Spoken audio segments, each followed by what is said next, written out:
સ્વામિનારાયણ શ્વાસ નહીં આવી આવવું જોઈએ. ઉતાવળો ના લેવાય, ધીમો ના લેવાય.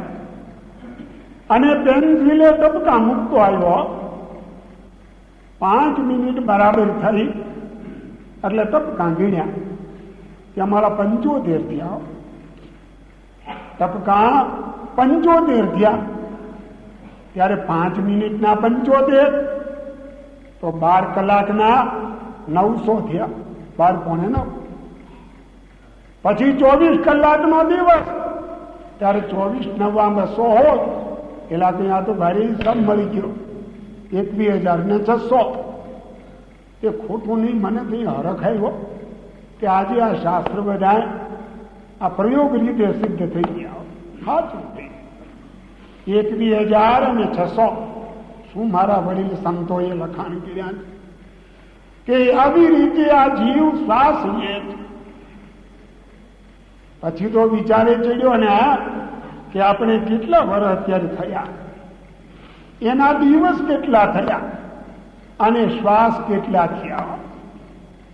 આ પછી વંટોળે ચડ્યો એટલે એ બધું ગયું અને અંદાજે હવે જીવવું કેટલું એ અંદાજ થોડોક માપ્યો.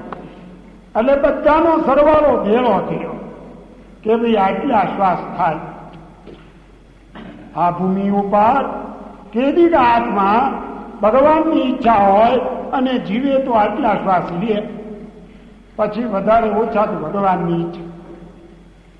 એમાં લગભગ 54 કરોડ ઉપરાંત મારી ગણતરીમાં આવ્યા. પછી ગયા કેટલા અને રિયા કેટલા એનો સરવાળો કર્યો. હવે પછી સરવાળો એવો કર્યો કે મેં ભજન કેટલું કર્યું હશે. ભજન કોઈને કહેવાય તો નહીં, પણ હવે આ ઉપદેશની નીત છોકરાઓને બાળ મળે એટલે કંઈક કહેવાનો ભાવ થઈ છો. એટલે બધું તો નહીં કહું, એક જરાક કહેશ કે આખી જિંદગીમાં 2 લતા 2 ભાગલા 2 એવા ભાગ આવ્યા હતા, એનું ભજન મારી ગણતરીમાં હતું. 2 ભાગે. બાકી આખી જિંદગીમાં કર્યું હોય તો જુદું. એક ભાગ 10 વર્ષ સુધી કઈ નિમ લીધો હતો, 90 થી 2000 સુધી. તેથી એવો સંકલ્પ થઈ ગયેલો કે આમાં 3.5 કરોડ રૂવાડા માટે 3.5 કરોડ જપ આપણે કરવા જોઈએ. એટલે રૂવાડે ભગવાનનો જપ કહેવાય. પણ એ તો પૂરો થઈ ગયો. 2000 આવ્યું. અને વડતાલ ભણતો ત્યારે એવા સંકલ્પ થતા કે આ વડતાલમાં શ્રીજી મહારાજ ત્યાં બિરાજેલા, આ હરિમંડપ, આ હરિકૃષ્ણ મહારાજ પોતે પોતાની મૂર્તિ પધરાવી અહીં આટલું રહેવાનું કેદી ભાગ્યમાં મળે. એટલે અમારે બીજા ઘણા સંતો ભણનારા હતા. એ તો અમારું વિલાયત લંડન કહેવાય. એટલે એ રીતે જીવનાર ઘણાય હતા. મને આખું જીવન જ મારું જૂનું હતું. એટલે મને એમ થાય કે લાભ કેવી મળે અહીં. એટલે ત્યાં જનમંગલના ખૂબ પુરુષ ચરણો કરેલા મૂર્તિની આગળ. એટલે એ ભજન મારી પાસે એક સરવાળામાં હતું અને એક ભજન આ. એટલે એ 2 ભજનનો સરવાળો કર્યો કે અમારા 5 કરોડ થવા ગયું. પછી આખી ઉંમરનું જુદું. પછી જરાક એક બાજુ જ્ઞાની, એક બાજુ થોડો ખરક. શું જ્ઞાની? પેલું એમ છે કે મહારાજે કહ્યું 10મો 20મો કાઢો ભાગ હોય તે આપણે એમાં 20માં પહોંચ્યા કે નહીં? જ્યાં કહ્યું બર મારું 10માં આવી ગયું. 2 જથ્થાનું ભજન એ 10 આવ્યું. એટલે જરાક થયું નાના 10માં તો આવ્યા. અને વચલું જ્યાં ભૂલ ચૂકમાં થયું જેમ ગયા. પણ એ બહુ હાલમાં નથી. પણ એક સંતોષ એટલો ખરો કે અષ્ટક બોલીએ શ્વાસે નશાક મનોલોમ વિલોમ કે શ્વાસે શ્વાસ ભગવાનનું નામ. હવે એ તો આ જીવનમાં કઈ લેવાયું નથી. ક્યાંથી 54 કરોડ પૂરું થાય? કારણ કે નાનપણમાં બચપણમાં તો ખબર નહોતી. સમજણા થયા ત્યાર પછી જીવનનો દુરુપયોગ નહીં કર્યો હોય, પણ ઓછું વધતું ભજન થયું હોય. પણ હવે શ્વાસની હારે ક્યાંથી મળે? એટલું બધું પૂરું ક્યાંથી કરવું? એટલે એ બધું ગરથલમાં પથ્થરમાં 3 વાગી ગયા અમે હાલ. પછી મેં કહ્યું હવે દીવો ચોરે છે તો સાધુ આવશે, એટલે પછી બુજાવી દીધી. વળી 1 કલાક ના વિચારો કર્યા, ત્યાં થોડીક ઊંઘે આવી ગઈ હતી. પછી તો હવારમાં એને અટાણે જરા દીવો બત્તી બુજાવી મનમાં કહ્યું કે આપણે સાધુ છે, એ સાધુ છે ને એ ભીખ માગે, આપણી મેળે તો કઈ ભરાય એવું નથી, ભીખ માગીને ભરી ગયું. એટલે આ સંકલ્પ થયો કે હવે છેલ્લો એક તબક્કો એવો ભજનનો જો ઉપડી જાય તો આ બધાના આશીર્વાદથી ભગવાન આપણું કામ કરી નાખે, એવો હુતા હુતા સંકલ્પ છે. બીજો જે જૂનું અમે જોયેલું સ્વામી બાળ મુકુંદાજી, સ્વામિનારાયણદાસજી, એથી બીજું અત્યારે જોવાતું હોય એટલે મનમાં જરાક બીજું દેખાતું હોય. ઘરમાં કચરો એટલે જરાક દુઃખ તો થાય, પણ આપણી ગજાકારી વાતરી એટલે આપણે ભગવાન તરફ ધા નાખી. અને પૂર્વે પણ ઋષિએ ધા નાખી છે.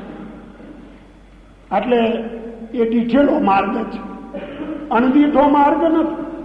પૂર્વે આપણા વડીલોએ એમ જ કર્યું છે. તો આપણે આખો સત્સંગ એવી રીતે ભજનમાં જોડાઈને એ ભગવાન એવા સત્સંગમાં કંઈક નવો રંગ આપે ના કે હજારો દૈવી આત્માઓ એને ભગવાનનો માર્ગ સહેલો થાય. વળી જગત ઉપર અત્યારે ભયંકર વાતાવરણ સર્જાયું. સત્તા ઉપર બેઠેલા એની શાંતિ નથી, વસ્તીને શાંતિ નથી, પ્રજાને ઘેર ઘેર હોળી બાળે.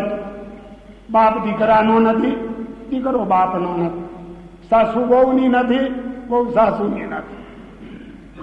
સગા સંબંધીમાં ઉપલબ્ધ હેત જરાક વ્યવહારમાં ઘસારો આવે, કોઈ કોઈનું દુનિયામાં છે જ નહીં. અને ભગવાન તો કોઈને જોતા જ નથી. આવું ઝેરી ભયંકર વાતાવરણ આ જગત ઉપર પ્રસરી રહ્યો છે. એના સંકલ્પ ભગવાન આગળ કરી કે હે મહારાજ, આ ભજનના મોજાએ કરીને દુનિયા ઉપર તમે કઈ દયા કરીને એને કંઈક સત્વગુણમાં પ્રેરો. અને આ તમારો રચેલો જે સંપ્રદાય, આ કલ્યાણનો માર્ગ, એમાં ખોટા મહિમા કેટલાક બેસી ગયા. એ ખોટા મહિમા એ આંધળા ભાવમાં કે જેમાં ઉલટા શ્રીજી કોચવાય એવી આપણે ક્રિયાઓ કરતા રહી. એક એવો પ્રવાહ છે કે અવગુણ લઈ તો સત્યાનાશ થાય, પણ ભાઈ અવગુણ કેવો? અવગુણ એટલે વ્યક્તિની નિંદા ન કરવી, પણ આપણે એવી રીતે જીવવું જોઈએ કે અવગુણને મદદ ન મળવી જોઈએ.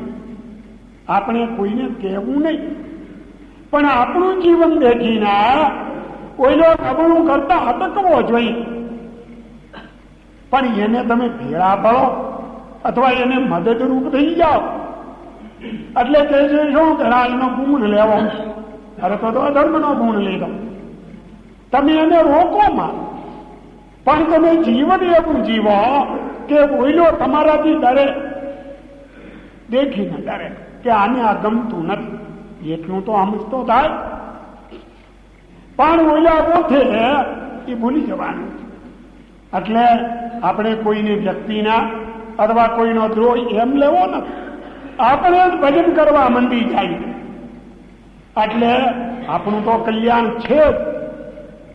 આપણા ઘર ઉપર ભગવાન એવી દયા કરે કે એની રજોટી ખંખેરાય અને એક સહજાનંદ સ્વામીના સાચા માર્ગમાં વળવાની ભગવાન અવની શક્તિ આપે. એટલે આ જે જપયજ્ઞ છે, પેલા જપયજ્ઞ હતા એ ભજનના જ હતા, એ કઈ ઓછા નહોતા. એ અબજોને હિસાબે આપણું ભજન થયું છે. વળી કાલે એક બીજો રખાયો આપણે જો પત્રિકાઓ બહાર પાડી તાકાલ કલ્યાણ આવ્યું માસે, એમાં એને ચલાવ્યું છે, એને આ બધું લખ્યું છે ભાવ, તે આપણે સજાથી લખ્યું. લા ક્યાં આપણે વાંચવા ગયા હતા એમાં? એટલે એવી આત્માઓ જગતના એ આ જગતને જોઈને બિચારા કકળે છે. એમ કહે છે કે આપણે ભગવાનને થા નાખી કે આપણી ભારત ભૂમિ સંસ્કૃતિનો જે પ્રદેશ છે, દૈવી આત્માઓનું કલ્યાણ સર્જાઈ જા, એ ભાગમાં આપણને સૌ ભલ આપે ભગવાન. એને એ ભજનનો પ્રવાહ જોયો છે. આજે આ સભામાં ગામના જે હરિભક્તો છે બહારથી આવેલા છે. આજ તો એક સામાન્ય સભા જેવું મેં કહ્યું, પત્રિકા બધું બોલે છે. એવી વાતો કરતા થઈ જાય કે તમારા જે ભાઈ બંધ હોય, તમારા કુટુંબીઓ હોય, તમારા ઘરના માણસો હોય, એને તમે ઉપદેશ દેવા શીખી જાઓ. કભી નામ લખવા માંડ, માળા ફેરવવા માંડ, કાંઈક ભગવાનનું કરવા માંડ, આખો પ્રવાહ ઉભો કરી દેવો. એટલે અબજોને હિસાબે જો ભજન ઉભું થાય છે ને એનો પ્રતાપ બહુ મોટો છે. આપણું તો કલ્યાણ છે, પણ જગત આખાનું કલ્યાણ ભગવાન એમાં સર્જ્યું છે. એટલે આ ભજનનો પ્રવાહ આટલા માટે છે. વળી સત્સંગી બિન સત્સંગી એવો ભાગ નથી. આપણી સાથે હેત ધરાવતો ભલેની બિન સત્સંગી હોય, કોઈને રામ રામ લખવું હોય તો લખી શકે, કોઈ કૃષ્ણ કૃષ્ણ લખવું હોય તો લખી શકે, મહાદેવને લખી શકે. જે જેના ઈષ્ટદેવ હોય ને એના નામ લખવા અને જપવા, ગમે તે પ્રકારે ભગવાનમાં જોડાવ, અને એ ભગવાન પુરાજી થાય એવી કોઈ નબળી ક્રિયા કરવી નહીં. એ ભગવાનની આજ્ઞા જેમ વધારે પડે એમ જીવનમાં મજબૂત રહેવું. એવું આપણા સાથીદારોને, આપણા કુટુંબીઓને એવો પ્રભાવ તમે ચલાવો. પણ અહીં ઉઠ્યા પછી સ્વામીએ ભારે વાત કરી હોત, થઈ ગયું ત્યાં સ્વામિનારાયણ દરવાજા સુધી વાત કરી અને ભૈયા જાય એમ નહીં. તમે પેલું ઘરમાં કોઈ છોકરાને બંધ ના રહેવા દેવું, ભાઈ કાંઈક ભજન કર, સગા સંબંધી અને બીજા હેતસ્વીઓ, એને આપણે જો આવો પ્રચાર કરશું ને ભગવાન રાજી થશે. અને મેં તો ભીખ માંગી તમારી પાસે, એ ભગવાને